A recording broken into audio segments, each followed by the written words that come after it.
ሰላም ሰላም ጤና ይስጥልን ውድ የጋት ሚዲያ ቤተሰቦች እንደያላችሁበት ሀገር የሰዓት አቆጣጠር እንደምን አላችሁ እንደምን ቆያችሁ።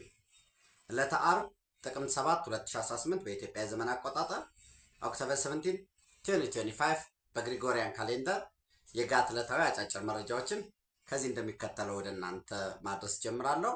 ላይክ አድርጉ፣ ሸር አድርጉ፣ ሀሳብ አስተያየታችሁን አካፍሉ። ይጠቅመናል፣ እንመማርበታለን። ተጨማሪ የመረጃም ክፍተት ካለ የበለጠ የምናየው ነው የሚሆነው። ጋት ሚዲያን እናንተ ብቻ ሰብስክራይብ ማድረጋችሁ በቂ አይደለም። ሌሎች ሰብስክራይብ እንዲያደርጉ የጋት ሚዲያ አምባሳደሮች ሁኑ፣ የጋት ሚዲያ ሜምበር ሁኑ፣ ጋት ሚዲያን በሱፐር ታንክስ ደግፉ። እየደገፋችሁ ነው። አብራችሁ ስላላችሁ አብራችሁኝም ስለምትሆኑ እጅግ የከበረ ምስጋና ይድረሳችሁ። እንግዲህ የኢትዮጵያና የህንድ ወታደራዊ ስምምነት በህንድ ኒው ዴልሂ ተካሂዷል። በዚህ ጉዳይ ምንድን ነው? በምን ሊሰሩ ነው የተስማሙት? በቀጣይስ ምን ይጠበቃል? በሚለው ጉዳይ ያለኝ መረጃ አካፍላችኋለሁ። በተመሳሳይ የትግራይ ፓርቲዎች መግለጫ አውጥቷል ከትናንት በስቲያ። ኦፍኮርስ ዛሬም 5ኛ ቀኑን ይዟል። የቀድሞ ታጣቂዎች አሁንም ኦፍኮርስ የቀድሞ እንዳንላቸው አክቲቭ ናቸው። ተቃውሟቸውን እየገለጹ ነው። የጊዜያዊ አስተዳደሩ ደግሞ የጥቅማ ጥቅምን ጥያቄን ጨምሮ የደሞዝ፣ የሕክምና፣ የቤት መስሪያ አቅርቦት፣ የመኖሪያ ፈትቻለሁኝ እያለ ነው። ይሄ እንግዲህ መፈታቱ ጥሩ ነው። ነገር ግን ትግራይ የምትባል ክልል በኢትዮጵያ ፌዴራላዊ ዲሞክራሲያዊ ሪፐብሊክ ውስጥ ያለች በፕሪቶሪያ ስምምነት ጊዜያዊ አስተዳደሩና የፌዴራል መንግስቱ የሚገናኙባት አንድ ክልል ፖሊስ ሊኖረው ይችላል፣ አድማ ብተና ሊኖረው ይችላል፣ ሰራዊት ግን ሊኖረው አይችልም። ይሄ ባለበት ሁኔታ የጊዜያዊ አስተዳደሩ ከፕሪቶሪያ ስምምነት ውጭ ሄዶ የጥቅማ ጥቅም መመሪያ የማጽደቅ ማንዴት አለው ወይ ብለን እንጠይቃለን። መልስ እንኳ ባይኖር ከትግራይ ጊዜያዊ አስተዳደሩ እንኳ መልስ ባይኖር በታሪክ ፊት ለታሪክ እንናገራለን። ከመቶ ሺህ በላይ ታጣቂ አለ። አንድ ክልል ነው የትግራይ ክልል። በህዝብ ቁጥርም አነስተኛ ነው፣ በቆዳ ስፋቱም አነስተኛ ነው። ሰው ይህን 100 ሺህ ጅቡቲ የለውም ያን ያህል ሰራዊት። ጂዲፒውን ግን አስቦ የጅቡቲ ኤርትራ ራሱ የለውም። ተጠባባቂው ምናምን ሲደመር ከዛ በላይ ሊያልፍ ይችላል። ኬንያ ያን ያህል ሰራዊት የለውም። ሶማሊያ፣ ደቡብ ሱዳን የሁሉ ተደምሮ ግን አንድ ክልል መጀመሪያ ላይ የህልውና ስጋት ገጠመኝ በሚል ነው የተደራጀው። የህልውና ስጋት ምንም ትናንት ያለፈ ስለሆነ እውነት የህልውና ስጋት ነበረ ወይ? ውጊያው ያስፈልግ ነበር ወይ? ከውጊያው የኢትዮጵያ ህዝብ ምን አገኘ? ከውጊያው የትግራይ ህዝብ ውጊያውን ያነሱት ምን አገኙ?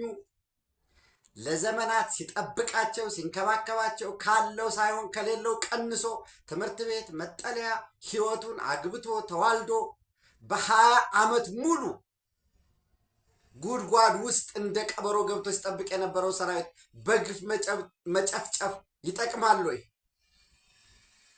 ምንም ግድ የለም። ያን እናስቀምጠው። ከዛ ትናንት ለምሳሌ የትግራይ ጄኖሳይድ ጽህፈት ቤት የሚባል አቋቁመው ያ ጽህፈት ቤት 56 ምናምን% ጄኖሳይድ የተፈጸመው ጀንደር ቤዝድ ቫዮለንስ፣ መድፈር ወዘተረፈ ባዕድ ነገር ወደ እህቶቻችን ማህፀን ኢትዮጵያውያን ናቸው። ያን ያስገባው የኤርትራ ሰራዊት ነው። ሌላውን ደግሞ የፌዴራል መንግስት ሰራዊትና ሚሊሻዎች ናቸው፣ ፋኖች ናቸው ብሎ አስቀምጧል። ሲደመር ወደ 60 ምናምን% ለኤርትራና ለፋኖ ይሰጣል። ሌላው 30 ምናምኑን ለፌዴራል መንግስት ነው ይላል። ግድ የለም 1% መሆን አልነበረበትም። ግን እሺ ግድ የለም ጄኒውን ነው ጥናቱ፣ በቃ በትክክል የተሰራ ጥናት ነው ብለን እንቀበላለን። እና ሌላ ጄኖሳይድ እንዲፈጽሙበት ነው ሻዕቢያን የሚጠራው። ሌላ ጄኖሳይድ ፈልጎ ነው ፋኖ ጋር መጣመር የፈለገው። ከጦርነት ውስጥ ምን ጥቅም ተገኘ? የአካል ብርሃናቸውን ያጡ፣ የአካል ጉድለት የደረሰባቸው የስብሐት ነጋ ቤተሰብ ዳይናስቲ ወንበር ላይ ይቀመጥ ዘንድ እነሱ አልጋ ላይ የተቀመጡ እነሱ ዊልቸር ላይ የተቀመጡ ወጣቶች ምን አገኙ ብሎ መጠየቅ ያስፈልጋል። ዞሮ ዞሮ ምናልባት በዛሬው ዕለት ራሱ የአርሚ 50 አባላት መንገድ መዝጋታቸውን ጀስት አመፁ ተጠናክሮ መቀጠሉን ነው እና ይሄ ከመቀሌ በሀገረ ሰላም የሚገኝ አርሚ 50 በከተማ ወጭ አካባቢ ሀገረ ሰላም አብይ አይዲ መቀሌ መንገድ ጠዋት ከረፋዱ 4 ሰዓት ከ50 መዝጋቱን ትናንት ደግሞ በተመሳሳይ የአርሚ 15 ታጣቂዎች በምስራቃዊ ዞን ከውቅሮ ወደ ደጋ ሐሙስም እንደዚህ እንደተዘጋ አዲግራትም ይሃለ ትክክል ነው። በቃ አምነውበትም ይሁን በስተትም ይሁን የአካል ጉዳት ለከፈሉ የአካል ጉዳት ለደረሰባቸው በሰራዊት ውስጥ ዋጋ ለከፈሉት እናመሰግናለን ብሎ የቤት መስሪያ ቦታ መስጠትም በጥቃቅና አነስተኛ ማደራጀት በዲዲአር በዲሞብላይዝ አድርጎ የፕሪቶሪያው ስምምነት ስለሆነ ገዡ ዲሳርም አድርጎ ወደ ማህበረሰቡ እንዲሄዱ ሪኢንሰርት ሪኢንቴግሬሽን ማድረግ ሲገባ የትግራይ ጊዜያዊ አስተዳደር ለታጣቂው በነገራችን ላይ ለሰራዊቱ የጥቅማ ጥቅም የደሞዝና የጥቅማ ጥቅም የቦታ አቅርቦት የደሞዝ ማሻሻያ በመንግስትና መንግስታዊ ባልሆኑ ተቋማት የአገልግሎት አቅርቦት ሕክምናን ጨምሮ ትምህርትን ስልጠናን የያዘ አዲስ መመሪያ አጽድቄያለሁኝ አለ። የትግራይ ኮሚኒኬሽን አፌር ላይ ገብታችሁ ልታዩት ትችላላችሁ። ስለዚህ ዲዲአር ቀረ ማለት ነው። የፕሪቶሪያን ስምምነት ጣሰው ማለት ነው። የሚያስፈልገው ግን ለታጣቂዎችም ለትግራይ ህዝብም ለራሱ ላስተዳደሩ በትንሹ ሂሳብ ሰርተን ነግሬያቸዋለሁ። 100,000 ሰራዊት አለ ብለን ብናስብ 100,000 ቁጥሩ 120,000 ገደማ ነው። ግን ግድ የለም በተለያየ መንገድ የለቀቀም ወደ ማህበረሰቡም የተመለሰ ምንም ያላለ ብለን አክቲቭ 100,000 ታጣቂ አለ ብለን እናስብ። ቁርስ፣ ምሳ፣ እራት ይቀርባል ለታጣቂው። መጠለያ አለ። የመጠለያ እንግዲህ አገልግሎት እዛ ሕክምና አለ፣ ነዳጅ አለ፣ መጓጓዣ አለ። ይህም በሙሉ ኮስት ኦፍ ራኒንግ ኮስት ኦፍ ኦፕሬሽን ጨምረን ደሞዙ ላይ እንጨምርና አንድ ታጣቂ 7,000 ብር ያገኛል ብለን ብናስብ እንደምታስታውሱት 100,000 ሰራዊት አለ ብለን ብናስብ እንግዲህ ጄኔራል፣ ብርጋዴር ጄኔራል፣ ኮሎኔል ከታጣቂው ባለፈ ደግሞ ስታፍ አለ። ምግብ የሚሰራ መስተንግዶ፣ ጽዳት ወዘተረፈ የሚያደርግ ያን ሲደምሩት 115,000 120,000 ይገባል። ግድ የለም 100,000 እናድርገው። ደሞዙ ደግሞ የተለያየ አለ። ጀነራል ሆኖ ይሄዳል፣ ብርጋዴር ጀነራል፣ ሌተናል ኮሎኔል፣ ኮሎኔል፣ ሻለቃ ምናምን እዛ መረጃ ደህንነት እየተባለ በኖርማል በፌዴራል ስታተስ ጥቅማ ጥቅሙ ምናምን የተጠበቀለት ሁሉ አለ። እሱን ሁሉ በቃ አወረንና በአማካይ 7,000 ብር ይከፈላል ብለን እናስብ።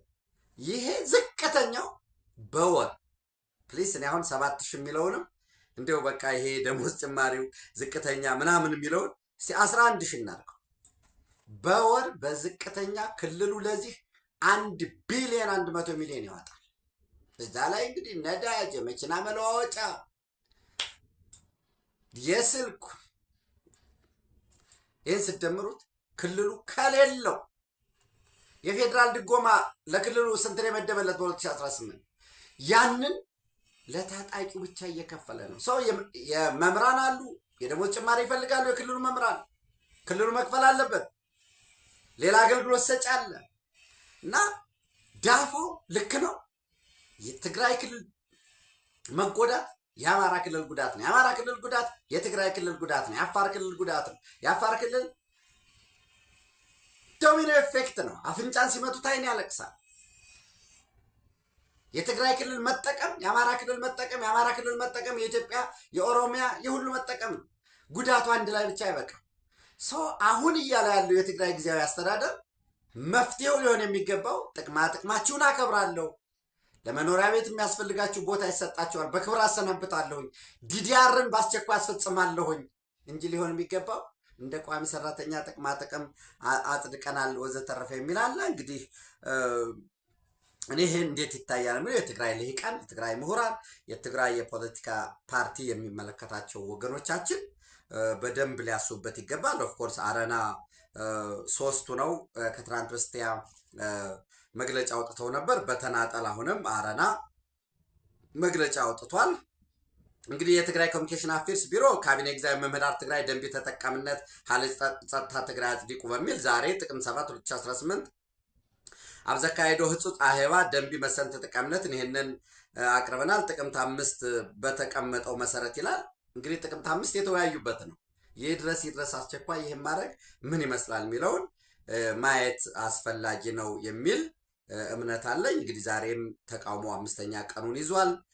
ጀነራል ምግበይ ኃይለ ወይም ወርቅ አዝማች ኃይለ ተብሎ የሚጠራው ከአመፁን ለማስቆም እንቅስቃሴ ሲያደርግ የታየ ምስል አለ። እኔ ማለት የምፈልገው በእውነት ለምሳሌ እንዲታሰሩ የተወሰነባቸው አሉ። አመፅ ሲመሩ ነበሩ በሚል ደግሞ እየታደኑ ያሉ ሰዎች እንዳሉ ነው መረጃው የሚያሳየው። የሚጠቅም አይደለም። ፐርሰናሊ ከትግራይ ህዝብ በማዘን ለትግራይ ህዝብ በመቆርቆር በእውነት 1 ቢሊዮን ብር በትንሹ ለዚህ የሚወጣው ለትምህርት፣ ለጤና፣ ለግብርና፣ ለመሰረተ ልማት፣ ለእናቶች፣ ለነገው የወደሙ መሰረተ ልማቶችን ለመጠገን፣ ለኢንዱስትሪ በጥቃቅንና አነስተኛ ለማደራጀት ወዘተረፈ ሊውል ይችላል። ግን አያስፈልገውም ትግራይ። እኔ አሁን የትግራይ ጉዳይ ለምሳሌ የወሰን የማንነት ጥያቄ አለ ደፍነት ሊያው ያ በጦርነት አይፈታም፣ ያ በጉልበት አይፈታም። ሆኖልህ ተሳክቶልህ በጉልበት ብትዘው ሌላው አካል ደግሞ ጉልበትን አደራጅቶ ይመለሳል። ልክ አሁን ለምሳሌ ወልቃይት ጠገዴ ሰቲት ሁመራውን በአማራ ክልል ውስጥ ነው ያለው። ኖ በጉልበት ይዞ መቆየት ስለማይቻል ወደ ህጋዊ አሰራር መመለስ ያስፈልጋል። ከትግራይ ወገኖች ጋር መነጋገር፣ ከፌዴራል መንግስቱ ጋር መነጋገር ዘላቂ መፍትሄ ሪስትራክቸር ሊሆን ይችላል እንጂ አሁን ከትግራይ በኩል ከራሱ ከፋኖ ጋር ሆነን እናስመልሳለን፣ በጉልበት እንዘዋለን የሚል ነገር እንዳለ አውቃለሁኝ። እኔ የሚጠቅም አይደለም። ድሮ አረና ትግራይ ከትግራይ መከላከያ ኃይል ጎን ቆማለሁ እንሰለፍ የሚል ነው።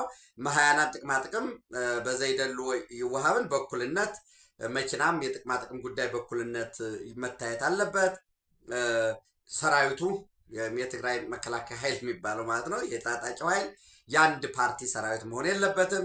ንህና ሰላም ኢና ንደሊ ኩናት አይነደልን የምንፈልገው ሰላም ነው፣ ጦርነት አንፈልግም የሚል ነው። 3ኛው ንህና ኦኬ። 4ኛው መንበሪ ገዛ ሰራሁም ሀቡና የቦታ የመጠለያ ቦታ ወይ ምንድን ነው መጠለያ የምንሰራበት መንበሪ ገዛ ሀቡና ስጡን እንፈልጋለን ማለት አይደለ? መንበሪ መጠለያ ገዛ ቤት የመጠለያ የምንሰራበት ቦታ ይሄ ያስፈልገናል ይሰጣቸው የሚል ነገር አለ። ዘን ካድሪ ዘህንድርላ ተጋዳላይ ዛተፍርላ ትግራይ አይደለን። ተጋዳላይ ታጋዩ የሚያፍርባት ካድሪው ደግሞ የሚጠቀምበት መሆን የለበት ይላል። ጥሩ ነው። ይህንን ተመሳሳይ መግለጫ እንዳልኳችሁ አረና ትግራይ ራሱ ውናት ውድብ ነጻነት ትግራይ ወይም የትግራይ ኢንዲፔንደንት ፓርቲና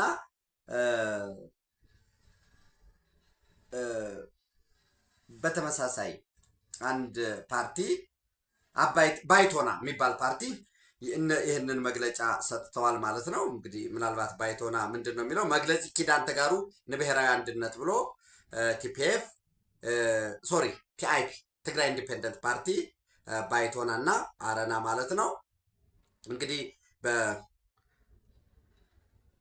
በመግለጫቸው በተመሳሳይ ይሄ ኃይል የአንድ ፓርቲ ሰራዊት አይደለም፣ አንድም ቡድን ማገልገል የለበትም፣ ፍትሃዊ የሆነ የደሞዝ የጥቅማ ጥቅም ጥያቄያቸው ይመለስ፣ በክብር መሰናበት አለባቸው ወዘተረፈ የሚል ጥያቄ ወጥቷል።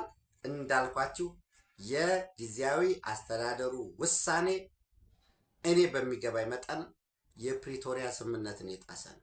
ጊዜያዊ አስተዳደሩ ትክክል ነው፣ ጥቅማ ጥቅማችሁ የቦታም የነዚህ ሕክምና ምናምን ልናደርግ እንችላለን።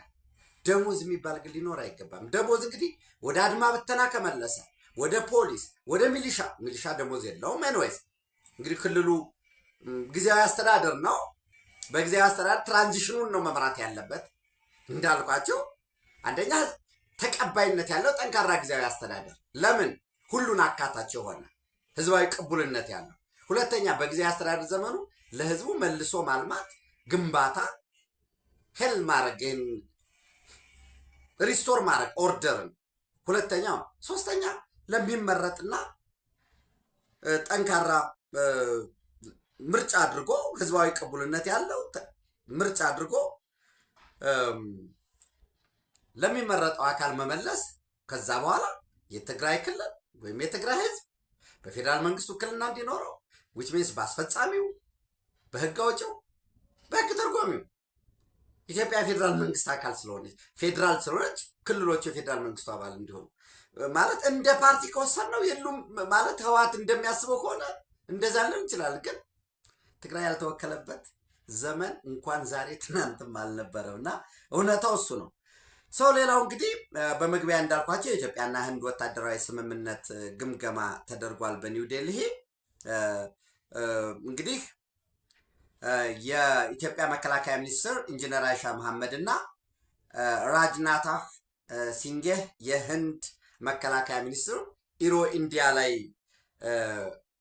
የኢትዮጵያ መከላከያ ልዑካን በተሳተፉበት ወቅት ፌብሩዋሪ 12 2025 መፈራረማቸው ይታወሳል እና the newly established partnership aims to deepen cooperation in various defense sectors including defense industrial collaboration የመከላከያ ኢንዱስትሪ ልማት ትብብር ላይ which means ለምሳሌ ታንኮች፣ መድፎች፣ ተተኳሾች ወይም የወታደራዊ ግብዓቶች ላይ በጋራ መስራት፣ የሰው ኃይል ልውውጥ፣ የቴክኖሎጂ ልውውጥ ይሄ አንዱ ስምምነት የተፈረመበት ነው። ሌላው በሳይበር ሴኪዩሪቲ ላይ በጋራ ለመስራት፣ ሶስተኛ የጋራ ጥናትና ምርምር ለማድረግ ጆይንት ሪሰርች ኤንድ ዲቨሎፕመንት፣ አራተኛ የካፓሲቲ ቢልዲንግ አቅም ግንባታ እንዲሁም የጋራ ወታደራዊ ልምምዶችን ለማድረግ ስምምነት ተደርጎ ነበር። በዚህ ስምምነት መሰረት እንግዲህ ምን ይመስላል አፈጻጸሙ የሚለውን የህንድ መከላከያ ሚኒስትር ዓለም አቀፍ ትብብር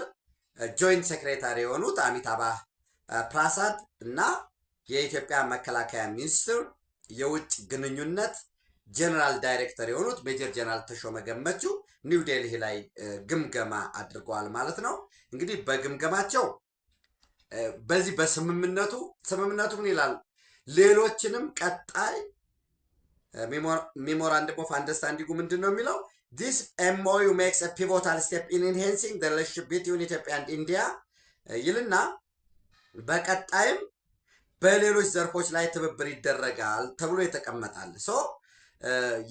የጋራ ወታደራዊ ልምምድ የማድረግ ሂደቱ ምን ይመስላል፣ አቅም ግንባታው፣ የጆይንት ሚሊተሪ ኮኦፕሬሽኑ እና የቴክኖሎጂ ትራንስፈር፣ ወታደራዊ ሕክምናዎች ምን ይመስላል የሚለው ጉዳይ ላይ ተገምግሟል። እንደምታውቁት ኢትዮጵያ ከፓኪስታን ጋር፣ ከራሽያ ጋር፣ ከቻይና፣ ከኬንያ ከተለያዩ ሀገራት ጋር ወታደራዊ ህብረት ወታደራዊ ስምምነት እየፈጸመች ነው የምትገኘው። ይሄ የኢትዮጵያ መከላከያ ሰራዊትን እንዲሁም አየር ኃይልን በሳይበር ሴኩሪቲ ጠንክሮ ለመውጣት በአፍሪካ ቀንድ እንዲሁም በቀይ ባህር አስተማማኝ የቀይ ባህር ሰላም ለማስፈን ጥረት እየተደረገ ነው ያለው። በዚህ ረገድ እንግዲህ በትናንትናው ዕለት የሶማሌላንድ ፕሬዚደንት አብድራህማን መሐመድ አብዱላሂ ከትናንት በስቲያ ነው የመጡት። የሶማሊያ የውጭ ጉዳይ ሚኒስትርን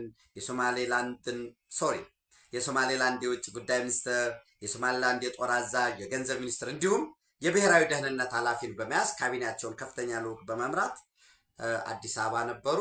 አዲስ አበባ ሲገቡ በፕሮቶኮል የጠበቀ አቀባበል ተደርጎላቸዋል። በኢፌዴሪ የውጭ ጉዳይ ሚኒስትር ጌዲዮን ጢሞቴዎስ ዶክተር በኩል ማለት ነው። በዛም እንግዲህ የጦር አዛዡ ከመከላከያ ሰራዊት ጋር፣ የገንዘብ ሚኒስትር ከኢትዮጵያ ገንዘብ ሚኒስትር ጋር፣ ከብሔራዊ ደህንነት ኃላፊዎች ከሚመለከታቸው ከውጭ ጉዳይ ሚኒስትር ከብሔራዊ ደህንነት አገልግሎት ጋር ሰፊ ውይይት ተደርጓል። በብሔራዊ ቤተ መንግስትም እንዲሁ የእራት ግብዣ ተደርጎላቸዋል ማለት ነው። አጠቃላይ በቆይታቸው በንግድ፣ በመሰረተ ልማት ትስስር፣ በወደብ፣ በጸጥታ፣ በመረጃ ልውውጥ እንዲሁም የዜግነት ሰርቪስ የሚባል በኢትዮጵያ ውስጥ የሚኖሩ የሶማሊላንድ ተወላጆች አስፈላጊው ጥበቃ እንዲሰጣቸው ጥበቃ በሚያገኙበት በኢትዮጵያ ውስጥ የሚኖሩ በዋናነት በጅግጅጋ፣ ድሬዳዋ፣ አዲስ አበባ በተለያዩ ሀገሪቱ ክፍል የሚኖሩ የሶማሊላንድ ዜጎች ተወላጆች አስፈላጊውን ጥበቃ አገልግሎት በሚያገኙበት፣ በተመሳሳይ በሶማሌላንድ በርበራን ጨምሮ ሀርጌሳ በተለያዩ አካባቢ የሚኖሩ ኢትዮጵያውያን ደግሞ አስፈላጊው የሆነ እንክብካቤ ጥበቃ በሚያገኙበት ሁኔታ ላይ ምክክር አድርገዋል። ሌላው እንግዲህ እንዳልኳችሁ በወደብ አጠቃቀም ዙሪያ በተለይ የዲፒ ወርልድ የበርበራ ፖርትን ያስተዳድራል። ከበርበራ ወደ አዲስ አበባ ፈጣን መንገድ የመገንባት ከበርበራ ወደ አዲስ አበባ የኤሌክትሪክ ባቡር የመዘርጋት እነኚህ የቆዩ ከዩናይትድ አረብ ኤሚሬት ጋር ግንኙነት ጠንካራ ግንኙነት አለው ሶማሌላንድ። የእነዚህ እቅዶች አሉ። እንግዲህ ዲፒ ወርልድ ነው የሚያስተዳድረው የበርበራ ፖርትን እና በቀይ ባህር ቀጠና ካሉ ከፖርት ሱዳን ጀምሮ ለምሳሌ ፖርት ሱዳን አለ። ምንም ያን ያህል ኢሬሌቫንት የሆነ አሰብ አለ። ምንም ለኢትዮጵያ ሲሆን ለምቶ በቀይ ባህር ቀጠና ግዙፍ ሊሆን ይችላል መሆኑ አይቀርም። ወራስ ምጽዋ አለ። ትንንሽ መርከቦች፣ ጀልባዎች ያሉበት። ሌላው የጅቡቲ ነው። የጅቡቲ በጣም መጨናነቅ ቢኖርበትም አሁን አክቲቭሊ አገልግሎት እየሰጠ ነው ያለው። በርበራ አለ። ከታች እንግዲህ ያው የኢንዲያን ኦሽን ላይ ያሉት በህንድ ውቅያኖስ ላይ ያሉት እየለማ ያለው የላሙ ፖርት አለ። የሶማሊያ ፖርቶችም አሉ። በቀይ ባህር ላይ በገልፍ ኦፍ ኤደን ላይ ካሉ በጣም ሶፊስቲኬትድ የሆነ ዘመኑ የደረሰበትን ቴክኖሎጂ የታጠቀው የወደብ አገልግሎት የሚሰጠው በርበራ ነው። የሚያስተዳድረው እንግዲህ የዩናይትድ አረብ ኤሚሬት ኩባንያ የሆነው ዲፒ ወርልድ ነው። ይሄ ከጀበል አሊ የሚባል ትልቅ ወደ 67 እንትኖች አሉት ስቴሽኖች፣ ጣቢያዎች አሉት። ትልቅ የሚባለው ከዛ ከጀበል አሊ ወደ በርበራ በ9 ቀን አንዴ ቀጥታ የሎጂስቲክስ ማጓጓዝ ጀምረዋል። ምን ማለት ነው? በርበራ ላይ ለምሳሌ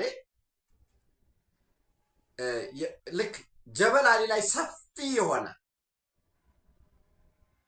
የወደብ አገልግሎት መስጠት ስለሚችል ለምሳሌ ኢትዮጵያ የጀበል አሊን ተጠቅማ እዚህ በርበራ ላይ በጣም ኮንጀስትድ ቢሆን የተጣበበ ቢሆን እዛ ይቆይና ጀበል አሊ ላይ ይቆይና በ9 ቀን አንድ ወደዚህ ይመጣል። ዊች ሚንስ ኮኔክትድ አደረገው ማለት ነው። እና እንግዲህ ይህንን ተጠቅሞ ዲፒ ወርልድ ኢትዮጵያን፣ ኡጋንዳን፣ ደቡብ ሱዳንን ማዕከል ያደረገ የመሆን ፍላጎት አለው። ዛሬ አፍሪካን ኢንቴሊጀንስ የሚያወጣው ኢን በርበራ ዲፒ ወርልድ አዌትስ ግሪን ላይት ፍሮም አዲስ አበባ ቱ ጎ አሄድ ዊዝ ኤክስፓንሽን ይላል። አንደኛው በወደብ በኮመርሻል አግሪመንት መሰረት የበርበራ ወደብን የመጠቀም ኢትዮጵያ 90% ጅቡቲ ላይ ነው ዲፔንድ የሆነችው። ኢኮኖሚያችን እያደገ ነው። እያደገ ሲሄድ የበለጠ የበርበራንም የመጠቀም እንዳልኳችሁ የሆቢዮ ወደብን እሱን ከሶማሊያ የኬንያንም ሌሎችን ሰላም ስንሆን ምጽዋ ልንጠቀም እንችላለን። ዞሮ ዞሮ ግን የአሰብን ወደብ ወደ ኢትዮጵያ መመለሱ አይቀርም። መቼ የሚለው ሌላ ጉዳይ ነው። ሲመለስም ኢትዮጵያ ግዙፍ ስለሆነ ኢኮኖሚያችን ራሳችን የአሰብ ወደብ ባለቤት ብንሆን የፈለገው ብናሰፋው፣ ለምሳሌ ለምስራቁ የሀገራችን ክፍል ለደቡብ ምስራቁ፣ ለደቡብ ምዕራቡ፣ ለሰሜኑ የሀገራችን ክፍል የምጽዋን ብንጠቀም ኢኮኖሚክ አድቫንቴጅ አለባቸው ይኖራል። በርበራን ብንጠቀም ኢኮኖሚክ አድቫንቴጅ አለው ይኖራል። የላሙን ፖርት ብንጠቀም። ስለዚህ ኢኮኖሚያችን በፍጥነት ሲያድግ ከራሳችን ከአሰብ ወደብ ባሻገር ደፍነትሊ የአሰብ የኢትዮጵያ እንደሆነ ስለማመን ነው እንደዛ ምላችሁ። ከአሰብ ባሻገር በኢኮኖሚክ ህግ መሰረት የሌሎች ወደቦችን ልንጠቀም የምንችልበት እድል አለ። ለምሳሌ ሰፊ የሆኑ ሀገራት ወደብ እንኳ ቢኖራቸው የሌሎችን ወደብ ተጠቅመው በቅርብ ያለውን ወደብ የሚጠቀሙበት አሰራር ስላለ ማለት ነው ያለው ይህ ነው። ሰው የአብድራህማን መሐመድ አብዱላሂ ጉብኝታቸውን አጠናቀው ትናንት ማምሻውን ወደ ሀርጌሳ ተመልሰዋል። በዛም መግለጫ ተሰጥቷል። በመግለጫው ከኢትዮጵያ ጋር የነበረው ቆይታቸው እጅግ የሰመረ እንደነበረ፣ የሁለቱን ሀገራት ታሪካዊ ግንኙነት፣ የሁለቱን ህዝቦች ትስስር፣ አንድነት የበለጠ ለማጠናከር በቀጣይ ስራ እንደሚሰራ የተገለጸበት ሁኔታ ነው ያለው። እንግዲህ ሌላው ምናልባት የጎረቤት ኬንያ የቀድሞ ጠቅላይ ሚኒስትር ራይላ ኦዲንጋ በ80 ዓመታቸው ሞተዋል። አቀባበሉን የአስክሬን አቀባበሉን ካያችሁት የጆሞ ኬንያታ ኤርፖርት ላይ እጅግ በጣም ከፍተኛ ህዝብ ወጥቶ ነው የተቀበላቸው።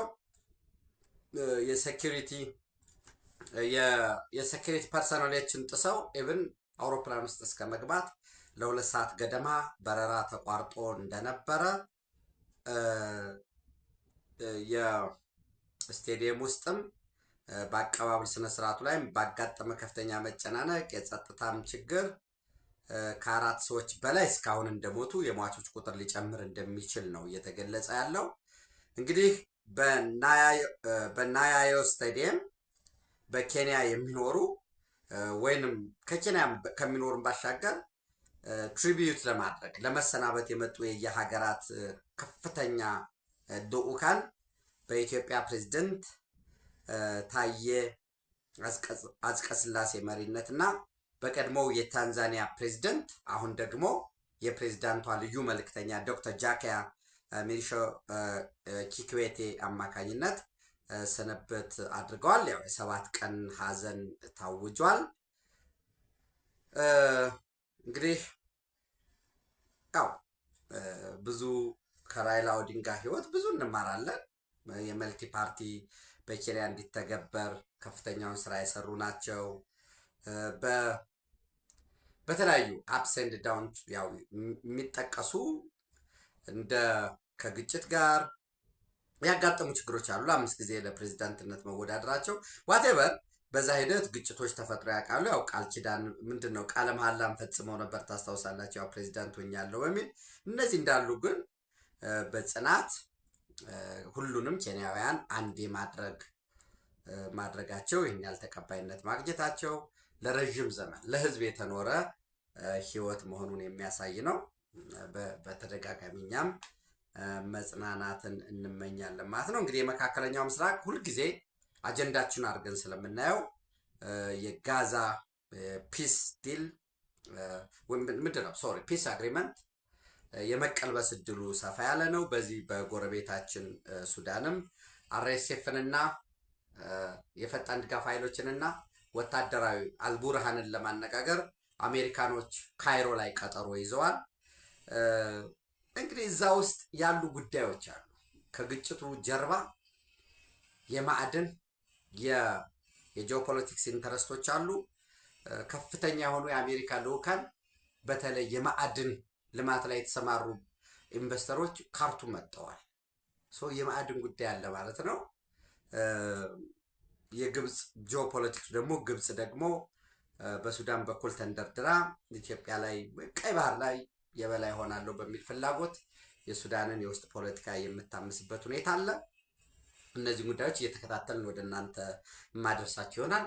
በድጋሚ አብራችሁ ስላላችሁ አብራችሁ ስለምትሆኑ እጅግ የከበረ ምስጋና ይድረሳችሁ። ኢትዮጵያ በክብር ለዘላለም ትኑር። ታንኪዩ